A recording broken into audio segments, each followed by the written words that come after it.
Enjoy the best coverage for the things you own and those you care about. Protect what matters most with Life, Health, and General Insurance. The time by Sagicor Life and Advantage General is 7 a.m. and it's now time for the Morning Watch with Reverend Dr. Toussaint. And we're live on Love 101's Facebook page and YouTube channel. It's now time for the Morning Watch. Listeners to Love 101 FM are advised that the views and opinions expressed in this program are not necessarily those of Love 101 FM.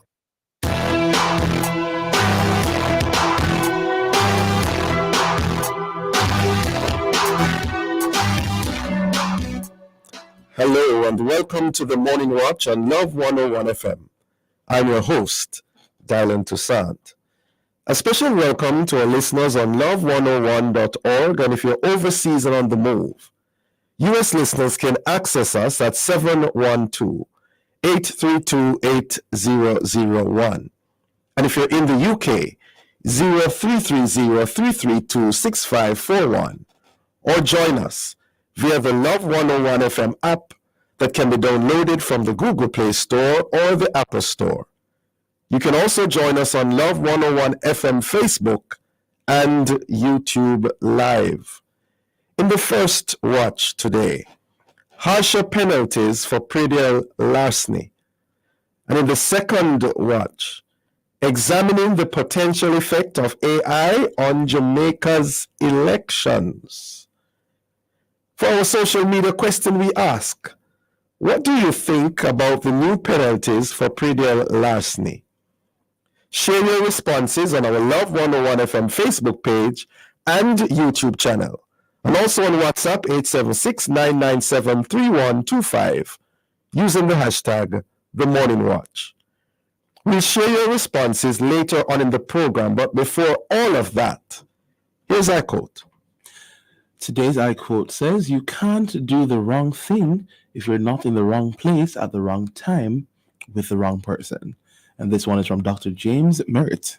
Good morning, Jacob. Good morning. How are you, my brother? I'm getting better. I was going to say, I thought you were going to say that you are cold. Oh, not really. I don't think I've experienced the cold front breeze yet. Oh, yeah, I've experienced it. The rain, definitely, but the cold front breeze, it kind of... It toned down this time. Where have you been? In Africa? Australia? Yeah, man, it's cool outside. The first watch will be back after this break.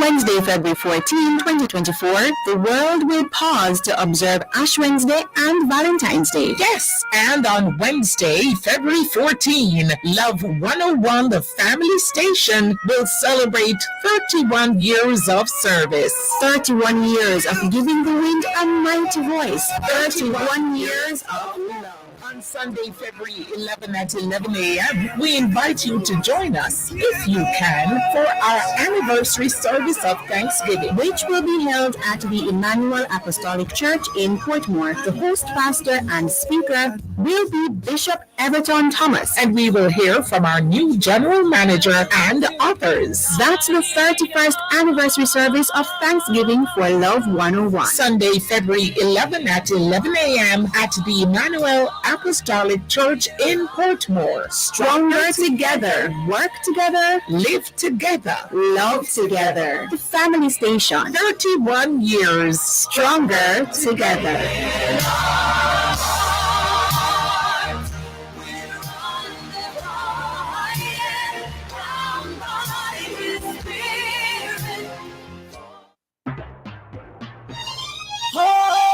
You don't want to miss the next episode of The Mailbox as we look in on the topic. Why would a principal stand at the gate of his school dressed in a suit and greet each student, staff, and parent driving or walking in? Will this action leave an impression on the other men looking on in the community? You are invited to join us as we seek to get the answers from Dr. Devon Brown, Principal, One-Way Group of Schools, on Wednesday, February 7 at 5:30 p.m. on the family station, Love 101, The Mailbox, Monday.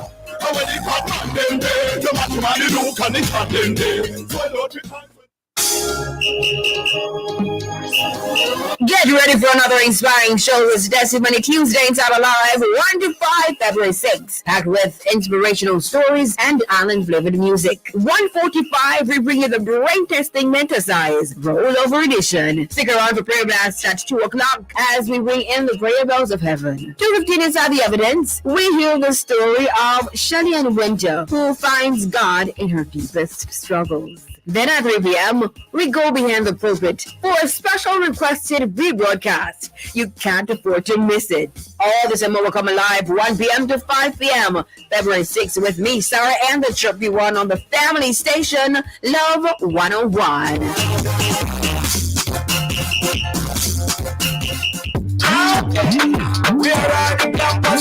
On the next episode of Campus Connection, we will keep the focus on youth leadership, part 2. We will be exploring the dynamics and importance of having a strong support system for youth leaders to make a significant impact in various fields at an early age. You don't want to miss the conversation with Miss Jada Wright, youngest UTech student, Mrs. Julian Wright, Caribbean Online Academy Southeast College, and our special interview with Miss Sheena Alain and Mr. Maitland T. Evans, organizers of Cupfest Education Fair. This all happens on Tuesday, February 6th at 5:30 p.m. on the family station, Love 101.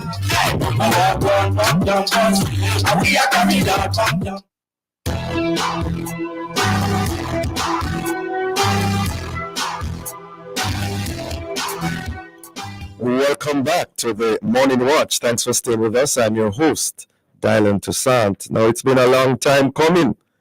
That is, harsher penalties for those guilty of predial larceny. So, what are these harsher penalties? And will they be effective in reducing the incidence of this crime in Jamaica? Well, to answer these and other related questions, we have online the Honorable Floyd Green, Minister of Agriculture, Fisheries and Mining, and Mr. Lenworth Fulton, President of the Jamaica Agricultural Society. Good morning to you both. Morning, John and listeners. Morning, Mr. Fulton. Okay, that's Minister Green. Mr. Fulton with us? All right, not as yet. All right, welcome to you, Mr. Green. Hope to have Mr. Fulton soon. Yeah, man, happy to be here. Yeah, give us an idea of the discussions and the processes which led to the decision to have harsher penalties for predial larceny. Something we've been speaking about for a long time, and I'll just put some things in context because, to treat it predial larceny, clearly we have to take a holistic approach, a 360 approach, looking at the various elements. So when we speak about harsher penalties in the context of what we've done in Parliament with the Agricultural Produce Act, for a long time, our police, those who enforce the law, has been saying that there is a gap in relation to parts of the acts that shall concern predial larceny, especially that have to do with the transportation of agricultural produce. So the police will say to you that it's oftentimes easier to apprehend someone, not necessarily when they are stealing the item, but when they're trying to move the item around. That's when they're oftentimes more susceptible. But what would happen is that they would stop somebody, and let us say with coat or with Irish, and the person can't give a count of where they've gotten it from, and as such, based on their information, they have reasonable basis to believe it has been stolen. But when they would then charge them under the Agricultural Produce Act, the maximum fine was $250,000, and the maximum time in prison was 3 months. So for a long time, our farmers have decried and said, that's just not sufficient. It doesn't send a strong enough signal that we're taking prayer last is serious. So definitely for the past 20, 25 years, Ministers of Agriculture have said that this is one of the areas that we need to work on. When I first became minister, we would have started to work in earnest, following up on the work that was done before. But I did make a commitment that this is one of the things that would get done. So last year, we were able to make some changes to the act, and among those changes, we moved the fine from $250,000 maximum to $3 billion, and from 3 months maximum time in prison to 3 years, which I think ultimately sends a much stronger signal and ensures that when the police go out and capture people and put them before the court where we get convictions, then we can, one, remove them from society for a longer period, but also just overall in general say that we're serious about the crime and crimes related to prayer larceny. Interesting. Mr. Fulton, you with us? Yes, I'm here. Yeah, welcome.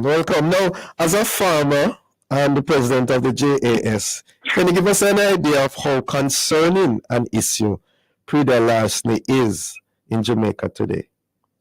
Well, it's something that, they calculated it, estimated it to be taking out roughly $6 to $8 billion worth of value from the farmers.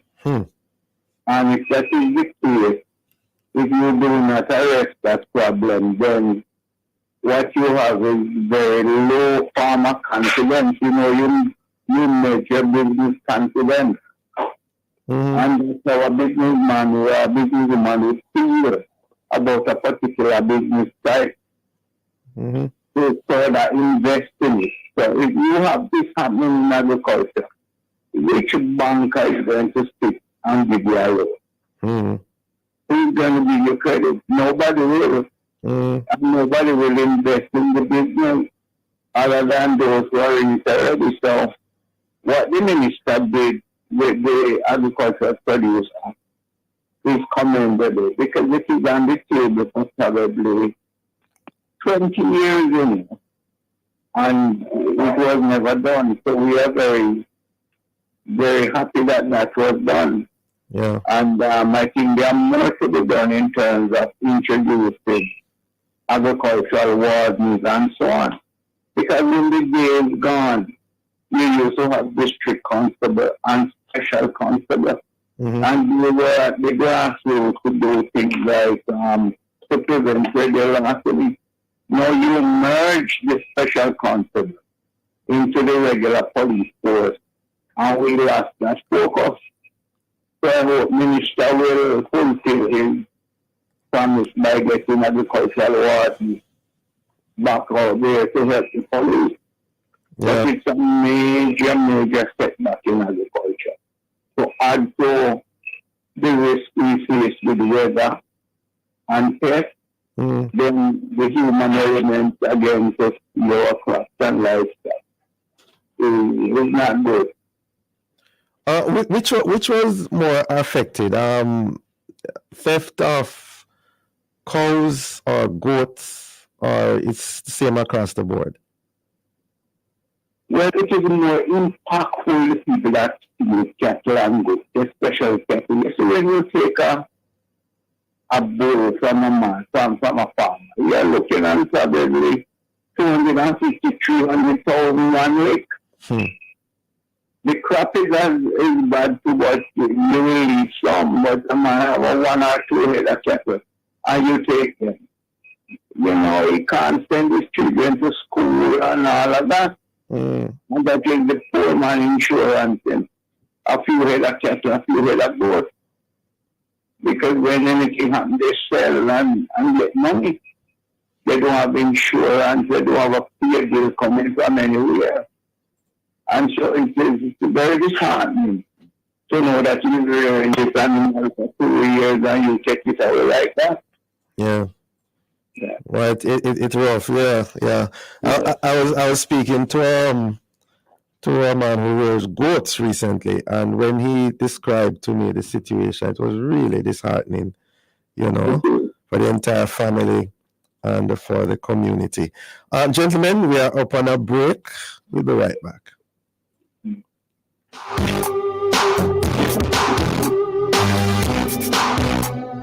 busy with a Bizca, Bizgrow, Bizboost with a giant of Biz. Now you can't lose when you want to grow more on your business too.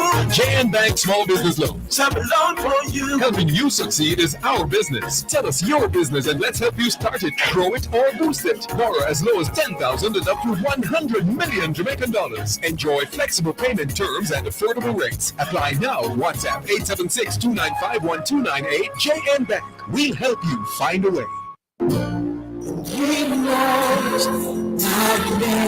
Here is your opportunity to connect with someone who will listen, pray, and give guidance. It's the Ministry of Counseling and Prayer of the Edgewater Baptist Church. Please call 876-220-6474 or 876-332-7956. Weekdays between 8 a.m. and 9 p.m. Saturdays and Sundays between 8 a.m. and 8 p.m. Please talk to someone if you're finding it particularly challenging to cope during this period of crisis. Someone is waiting for your call. Please reach out today. 876-220-6474 or 876-332-7956. It's the telephone counseling and prayer ministry of the Edgewater Baptist Church. A reminder that somebody cares. Endorsed by Love 101. When I come to the end of myself, Father, carry me. From generation to generation, Jamaicans have depended on JN Bank to make the pride and joy of providing a safe place for their families possible. Now, with no processing fees and no down payment mortgage options, you can open the door to your own sweet home, a legacy to hand to your next generation.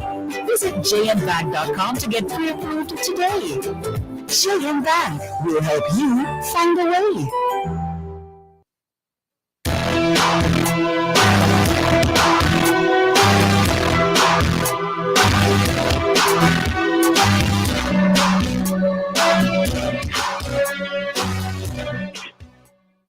Back to the Morning Watch. Thanks for staying with us. I'm your host, Dylan Toussaint. And in this, the first watch, we're looking on the whole matter of harsher penalties for predial larceny. And in so doing, we have been having a very interesting, informative discussion with the Honorable Floyd Green, Minister of Agriculture, Fisheries and Mining, as well as Mr. Linworth Fulton, President of the Jamaica Agricultural Society. Mr. Fulton, I gather the minister is not with us at this moment. He'll be right back.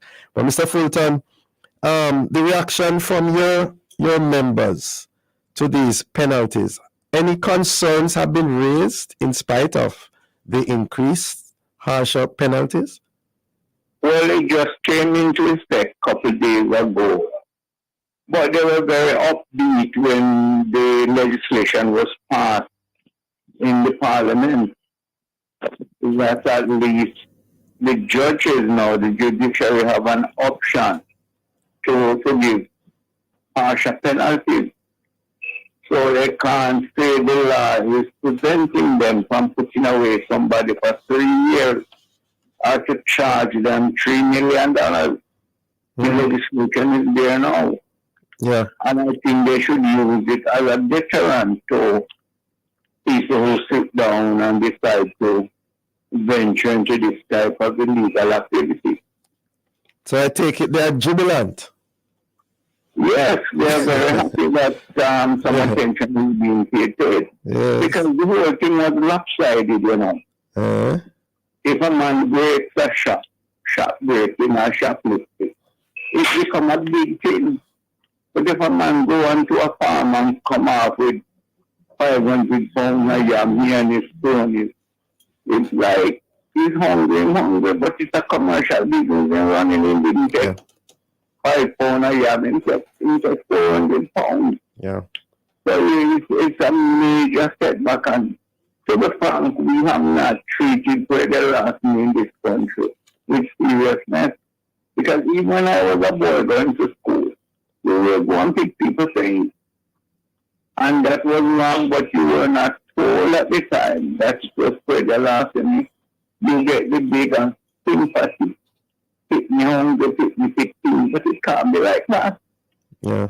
Because the same pick me when hungry and pick me 15.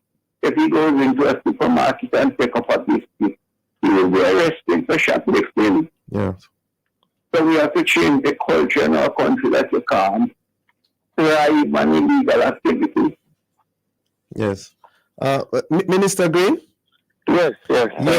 Yes. How were these penalties arrived at? Because you're moving from what? Was it 250,000? Yes. To and 3 months how much is it now?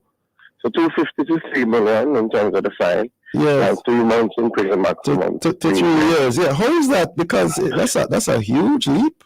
So we did do a series of consultations. We've been at this for a little while, so we had engaged farmers. We had looked at the law. You know, one of the things that sometimes we don't appreciate is that over time, penalties that used to be seen as harsh would have lost their harshness because we don't update our laws. Yes. So, if you have this one, we had updated some of the penalties, but we had updated some of those penalties back in the 90s. So, it just didn't have the same effect. So we did go through a period of consultation, and we did go through a period of internal consultation with the legal drafters to see what they thought was fair in the circumstances. Plus, as we have seen, the government has been looking at penalties in general, because one of the things that penalties should do is kind of send a signal to the society of how you value the crime, right? What is the impact that the crime is having? I think we all appreciate now more than ever, as Mr. Fulton was saying. This is not just a little man taking a one mango and moving on. Prayer lastly has become an organized activity with organized gangs who operate in this space and who are using it to generate income, because agriculture is big business. So, that was, we did that with the Prayer last with the Agricultural Produce Act, but we also moved to amend the Anti-Gang Act to ensure that Prayer last is one of the crimes that you can charge people for under our anti-gang legislation, because we have recognized that the profile of the criminal in Prayer lastly has changed tremendously. Yes. Mr. Fulton, Prayer lastly, is a huge concern. What else would the farmers, those involved in agriculture generally, like or hope to see in this regard going forward? Well, as I said, the police force is stretched, and we need not argue around that. We're in a high crime rate society. So if you get agricultural warden or district constable in the hot spot, it will gather more intelligence for the police to act on and to make arrests. Tell us more about agricultural wardens. Who are they? What would they do specifically? Well, they were in the system before, and Minister knows much about it. They are people who you empower, like district council, to make arrests and give them the authority to question suspects and so on. Currently, we need help in the farming district because they're stealing everything. When I tell you they're stealing people, bees, you wouldn't believe that. They steal fish. Yes, man, it's a big business. They steal everything. And the other thing, if you steal bees, you can't hide it. Because these guys, so you need people to give information that this man didn't have any bees before. Yes. And he have bees now, and a man for them keeping bees. So it's unbelievable that the regular police force, like the regular policeman, just don't have the time or the information to pick up these small signals. Do we have wardens now, Mr. Fulton? No, they're not there. No, they were there in the system before, but no, we don't have them. So one of the plans Miss again, yes. one of the plans is to bring back our agricultural wardens program. So just to put it in context of just the thing that is doing, I think for years we kind of recognize that we need more boots on the ground. It's in general. So clearly, on a national level, the government has been trying to increase the size of our police force so we can have the sort of reach that we want. Now, that is even more critical in agricultural areas.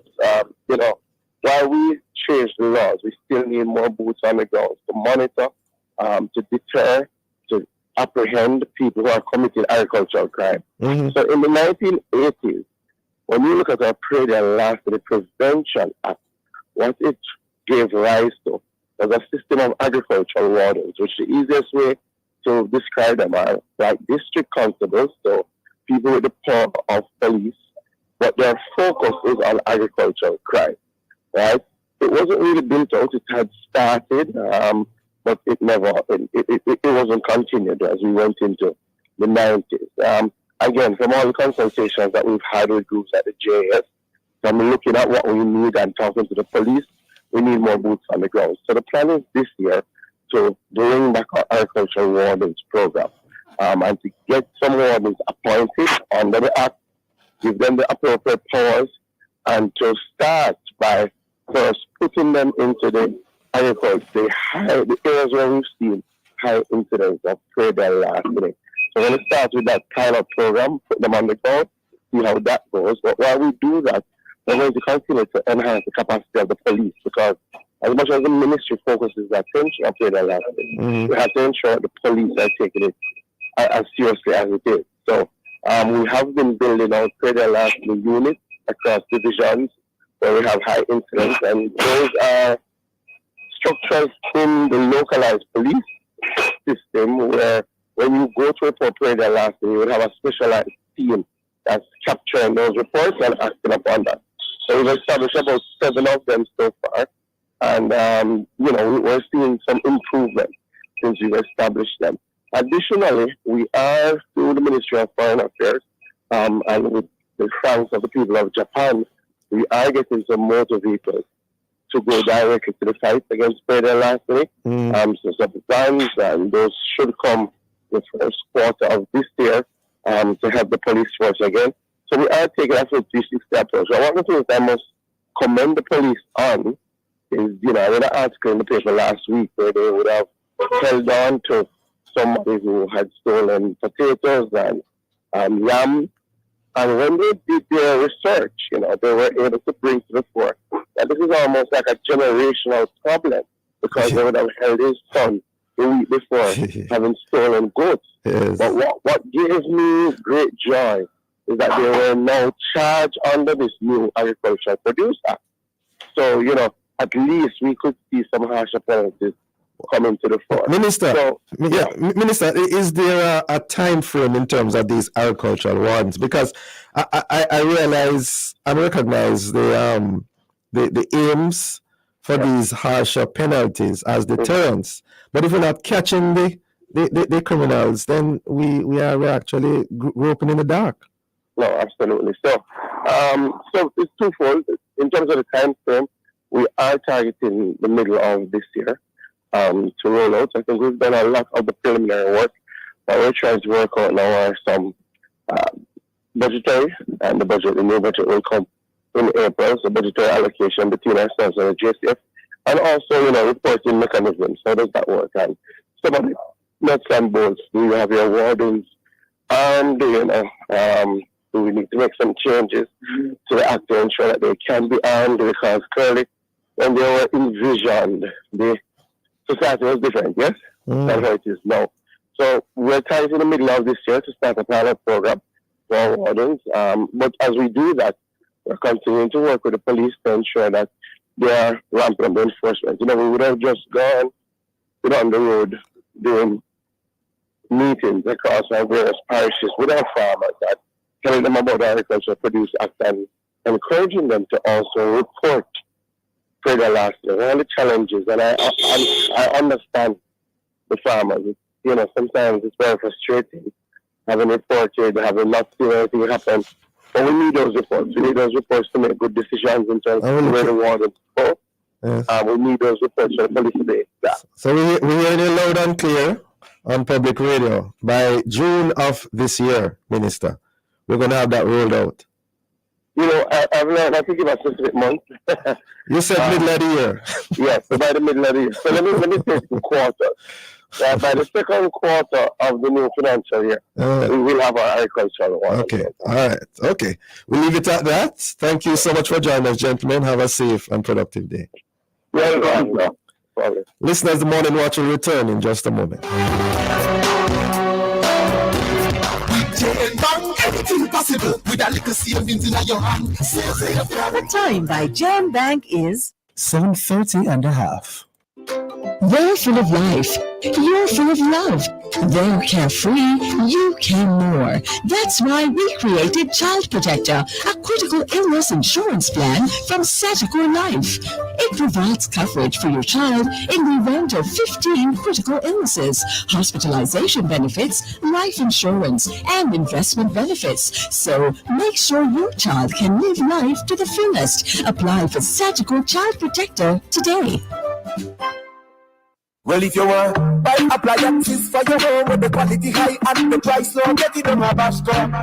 Get it on Habasco. Sign up online for your free Bashco loyalty card at www.bashcojm.com. It's easy and it's free. Shop and earn 3% cashback on every purchase. www.bashcojm.com. Habasco, the store that gives you more. Habasco.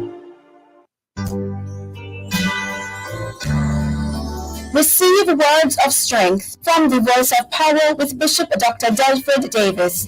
The battle of seed has been declared many years ago and it's still raging.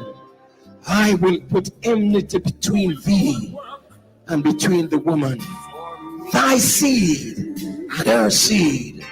A war will be on perpetually until Jesus returns. But I know who has already won the war. I know who has already won the war. That's the Voice of Power with Bishop Dr. Delford Davis, brought to you by the Power of Faith Ministries International in Portmore. Voice of Power comes to you every Thursday at 9:30 a.m. right here on the family station, Love 101. Speak my Lord, speak my Lord, speak.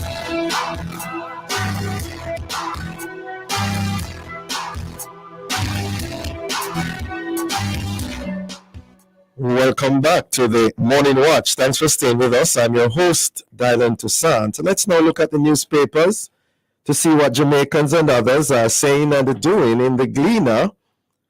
Jamaican man to challenge Home Office over Windrush scandal compensation. Also in the Gleaner, tough life in prison for women charged with killing children. In the Observer, $1 million motivation. Sagicor promises $1 million to charity should Clayton realize Olympic dream. And also in the Observer, Ponzi scheme crashes. Thousands of Jamaicans swindled out of millions. Wow. And then finally in Luke News, Buckingham Palace, King Charles has cancer. And St. Anne's Bay Mystic Mountain ready to thrill visitors again. Those are some of the major stories in our newspapers. Coming up next, we'll read some of the feedback from our social media question. What do you think about the new penalties for predial larceny? We're asking you to leave a comment on our Facebook page and YouTube channel, Love 101 FM Jamaica, or WhatsApp 876-997-3125. We'll be right back.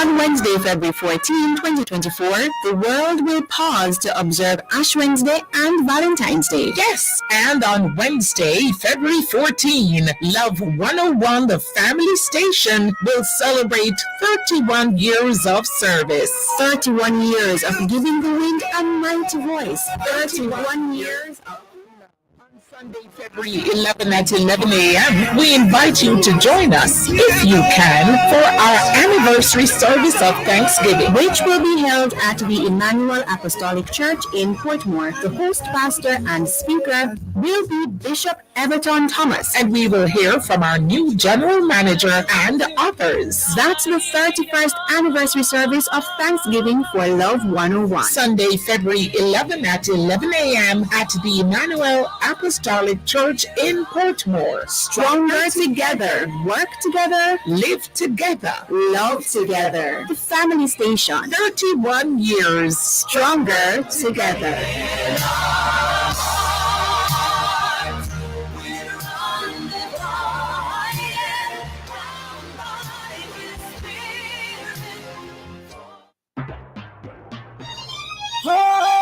You don't want to miss the next episode of The Mailbox.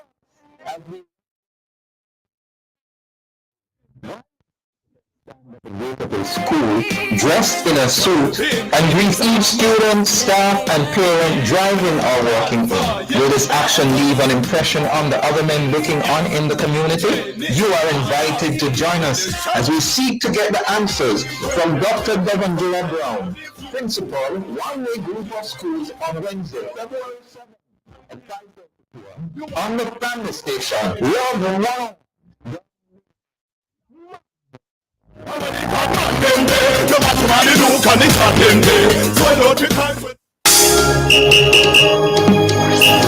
Get ready for another inspiring show this Testimony Tuesday inside Alive 1 to 5 February 6, packed with inspirational stories and island-flavored music. 1:45, we bring you the brain testing Mentasize rollover edition. Stick around for prayer blasts at 2 o'clock as we bring in the prayer bells of heaven. 2:15 inside the evidence, we hear the story of Shelley Ann Winter, who finds God in her deepest struggles. Then at 3 p.m., we go behind the pulpit for a special requested rebroadcast. You can't afford to miss it. All this and more will come alive 1 p.m. to 5 p.m. February 6th with me, Sarah, and the Chirpy One on the family station, Love 101.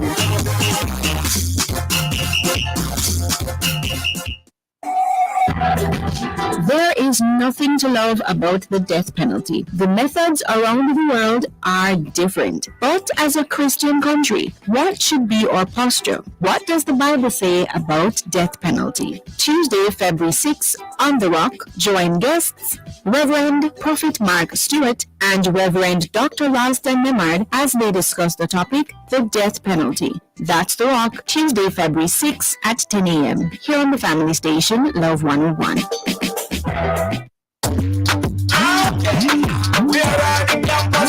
On the next episode of Campus Connection, we will keep the focus on youth leadership, part 2. We will be exploring the dynamics and importance of having a strong support system for youth leaders to make a significant impact in various fields at an early age. You don't want to miss the conversation with Miss Jada Wright, youngest UTech student, Mrs. Julian Wright, Caribbean Online Academy Southeast College, and our special interview with Miss Sheena Aline and Mr. Maitland T. Evans, organizers of Cupfest Education Fair. This all happens on Tuesday, February 6 at 5:30 p.m. on the family station, Love 101.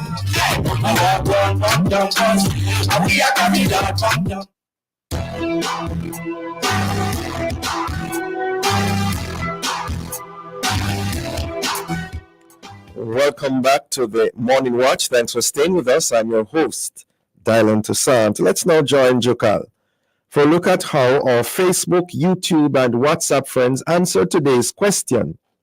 What do you think about the new penalties for predial larceny? Jokal. All right, so we have some responses from our WhatsApp line. Angela Masters from Uwerton. Let's hear what you have to say. Good morning, love family. Good morning, morning watch family. I agree with it because sometimes you sow and another man come and reap what they don't sow. And some of them, if you give them a day's work to weed out the field, they don't want it. And sometimes some of them would have the audacity, come with gun, come to shoot you and kill you over your own things. So I agree with it. Thank you. So, thank you, Angela. Thank you for your input. This one is from Sister Ennis. Good morning, all. I think the harsher the punishment is a long time coming. The farmers have suffered for far too long. Sherry from Spanish Town says, when you work so hard as a farmer, put in your labor, time, and money, sometimes they hurt the farmers. It's disheartening. Those who do these crimes need to pay. No sin goes unpunished. Justice needs to be served. Sister Pam from Frank Hall, let me hear from you. Good morning to the host. Good morning, everyone. I did not hear the harsher penalty for the trader last name.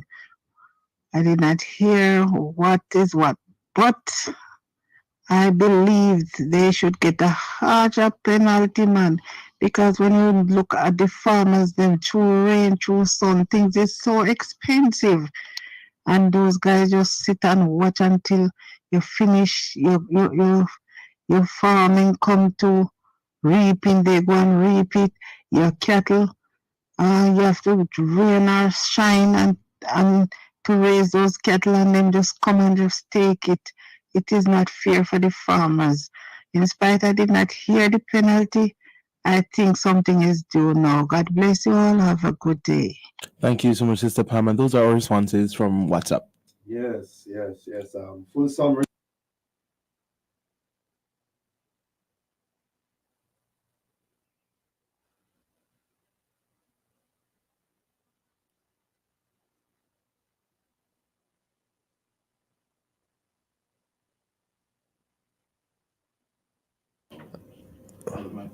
Yes, I was just saying that we appreciate the responses, and for the record, the penalties have moved from 250,000 or 3 months to $3 million or 3 years. And so now we segue into the second watch.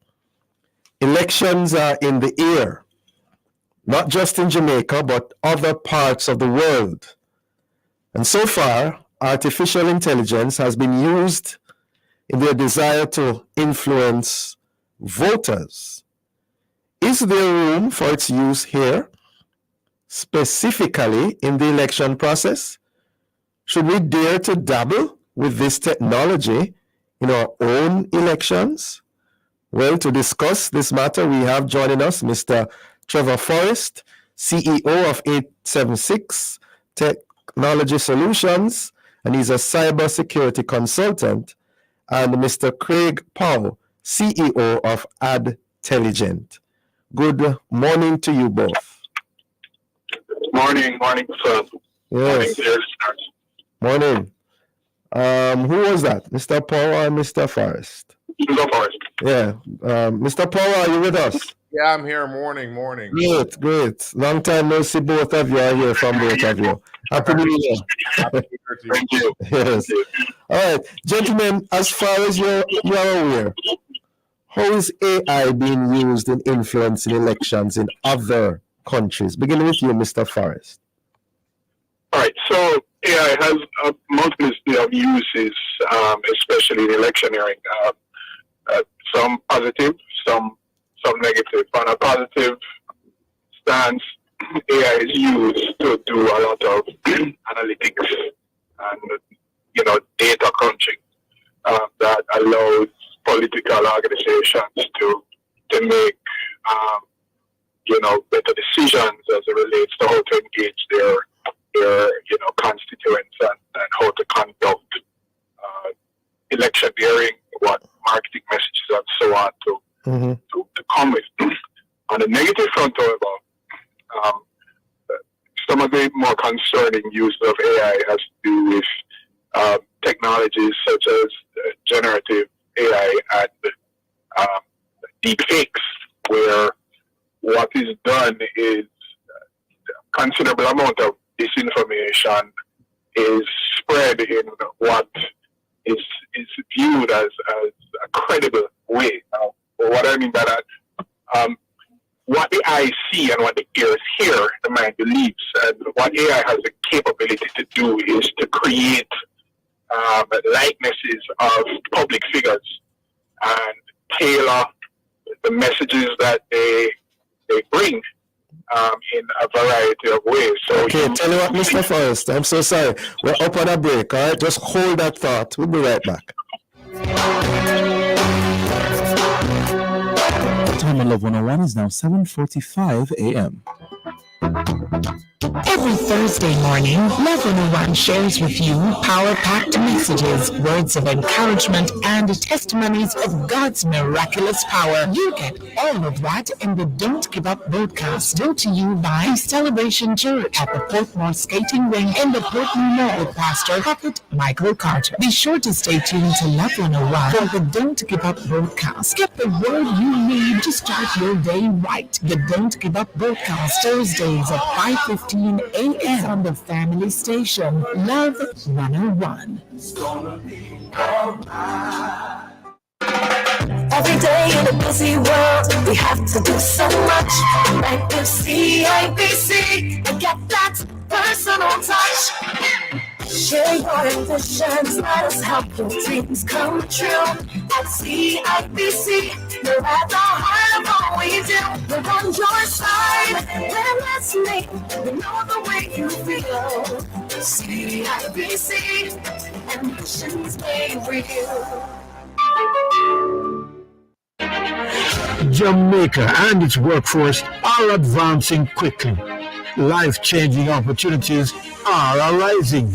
You need training and support. We are the Renewed Heart NSTA Trust, committed to providing new and emerging skills training and opportunities. Come to Heart. We'll help you claim your place in the workforce of the future.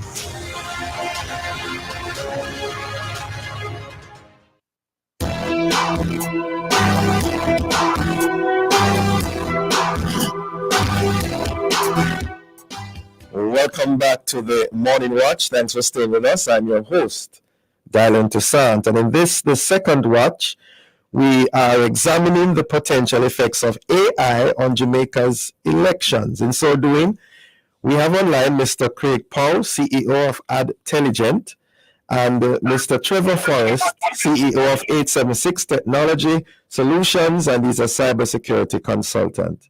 Before the break, Mr. Forrest, you were telling us about the other countries, how AI has been influencing their elections. Go ahead, please.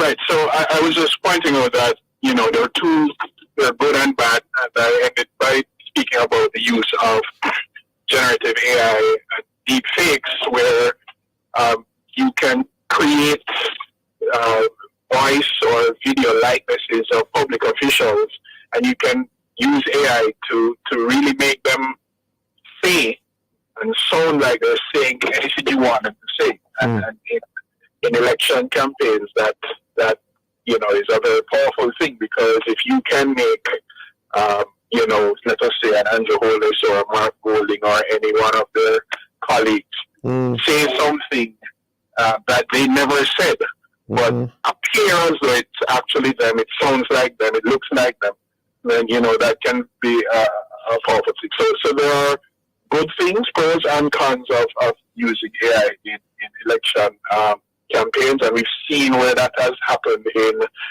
other countries, Russia, China, the UK. We've seen where the technology has been used to, you know, spread misinformation during electioneering. Interesting. Mr. Paul, your take on that? Well, I mean, I'm in complete agreement with Trevor.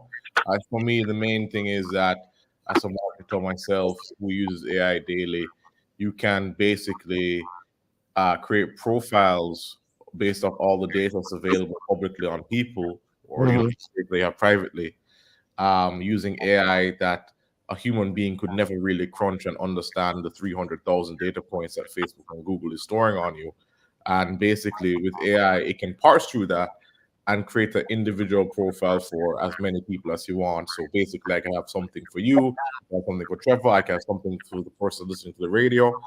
And then with AI, you can have tailored messages to each individual, maximally has a goal. So the goal is to convince you to believe that Andrew Holness is the best prime minister ever, and Mark Golding is a loser.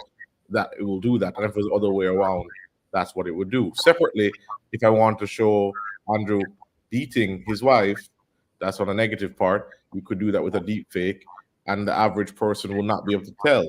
Now, obviously, Andrew can come out and say, I did not beat my wife, but why would you want a video out there that has him doing the action?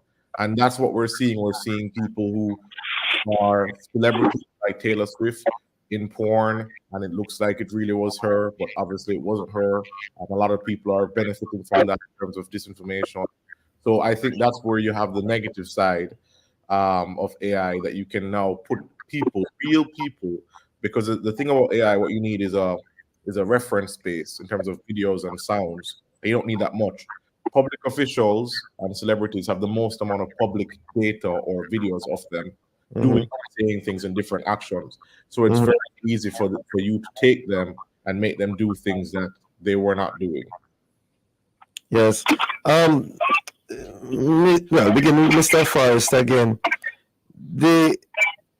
Are there legal implications for these deep fakes and all of that, as you know? So that's a very good question. So currently, a number of countries are now looking to implement legislation and accompanying regulations as it relates to artificial intelligence use and the technology overall.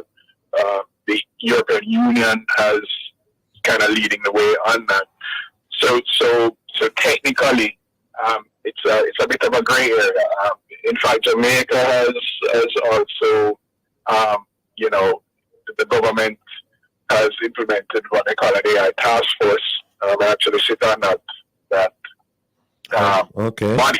And what its goal is to assess the relevant policies, laws, and regulations that need to be implemented in this new age of artificial intelligence technology. Because one of the things that we have to do is be able to protect citizens, given this new push to digital, and because the consumption models that we're using now are heavily dependent on digital. You speak of YouTube, you speak of TikTok, Facebook, Instagram, and all of those social media spaces, which is where a lot of people get information from. It is important that you have rules governing the content that is pushed out through these channels. So it's fairly new. It's very, very nascent right now as it relates to laws and rules surrounding that. But the efforts are underway to try to get us and the rest of the world to a point where there are sufficient laws governing the use of the technology and how it's controlled and so on. So we really do not have any laws in place to deal with this. Not at this time.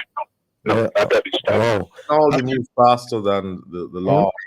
That's the problem. The technology is moving. Yeah, right. But Mr. Paul, how does one know when one is crossing the line, and what really is the line that may be crossed in this new world?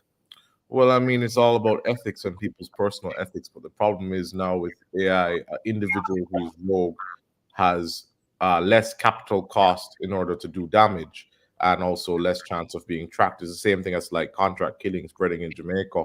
When it's so easy to kill somebody, people are doing like crazy. In reality, when it's so easy for you to do dissemination, it doesn't require you to tell people, oh, I'm going to do some, negative thing. I just go online and download a program, a deepfake program, put in some samples of your voice, and therefore after that I put it out there and nobody knows it's me. It's just because technology is moving really fast. it's hard for people to police it. Right.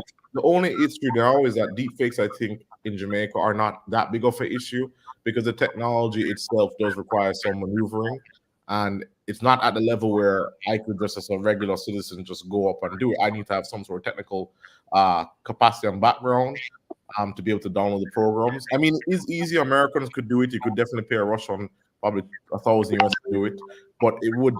There still is a technology cost that is going to prevent the average person from doing it. But I suspect by next year that will disappear. I'm sure you just go online and you just do it in 10 seconds. Maybe it's yes, Toussaint, I mean, and just as you were discussing previously with Freda last year, where you need laws and you need fines to act as a deterrent. It's the same thing with the technology. If you don't have guidelines, rules, laws, regulations to ensure that there is recourse if it is not used properly, but also to protect, the people who are properly using it, then you're going to see it like, a free for all, where access to the technology, as Craig is saying, over time will become a lot easier, and nefarious actors will always, be trying to do their thing. So it's very important that we try to make sure that we have the laws in place to monitor, manage, and regulate the use of the technology, balance innovation at the same time. But as long as there is no rule, then it's a free for all. Yeah. So therefore, gentlemen, based on all that we have said so far, what are your suggestions, recommendations, words of caution to the political parties and the Jamaican electorate in that regard? Beginning with you, Mr. Paul. Well, I think AI is not going to be an issue for the election in February 26th, nor will it be an issue for this current election. I think we will pass that hurdle before the technology is fully disseminated in Jamaica. I think for the next election, it will be the biggest issue because a lot of people will lose their jobs in the call center. A lot of people will be thinking through, and I think they will have to be talking about it more, about what they're going to do with it. So, for example, AI is going to be a net good for the world and not a net negative because it solves a lot of human issues or labor issues required to make a lot of decisions. So, for example, the court systems will be more fair, and if AI is involved, because you have less judges, less stuff, you'll be able to police better because AI will basically, instead of having to look over the cameras, AI can just tell you who killed. There's all these other issues that AI will solve that will free up human beings to do more things. And if you look in the US is laying off people all across the service sector. What Bill Gates and Sam Altman said was they thought it was going to be the people in the blue collar jobs first, then it was going to be white collar second, and then it'll be creative people last. What has happened is the other way around. Creative people are going first. That's all of the people in, our jobs, writing scripts, those things. White collar is going second, and blue collar is going to be last. The problem is Jamaica has a lot of people in that role of the white service, white collar, which is the call centers, and that is going to be completely disintermediated. I've spoken to many CEOs. They tell me they're not investing as much in terms of the people. So I know that's going to be a huge election issue coming up next time. For this time, I don't think there's anything to say about it. I do not believe there are going to be that many deep fakes, unless I guess somebody who is in a party pays someone in Russia to do it. But I think there's nothing much to say except for the next election will be the biggest topical issue that Jamaica is facing as an existential crisis. Nothing to worry about for this year then, says Craig Paul. Mr. Forrest, you have the final word. 1 minute. I wouldn't worry about it for the local government. I do, however, think it is cause of concern for the general, because the general is about a year and a half, 2 years out. So and the rate at which the technology is shifting, I think from the political standpoint, it's something that we need to pay attention to. As far as voters and the general public is concerned, they say trust and verify. My statement to them is don't trust, always verify. So that is what I think we need to do. it seems a little off, check another source. Probably is. For yourself. Yeah. Probably is. When in doubt, leave it out. Thank you so very much, gentlemen, for joining us. Interesting, informative discussion. Have a safe and productive day. Thanks for having us. Thank you.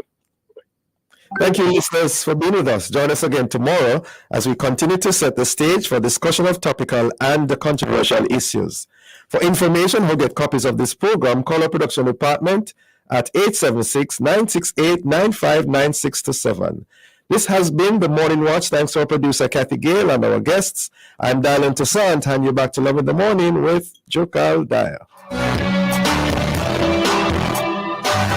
Thank you for listening to the Morning Watch. The time is now 8 a.m. and you are now invited to listen to Forward in Faith, brought to you by the New Testament Church of God in Bayside, Portmore. This will be a rebroadcast of the February 2 edition. The Lord will return.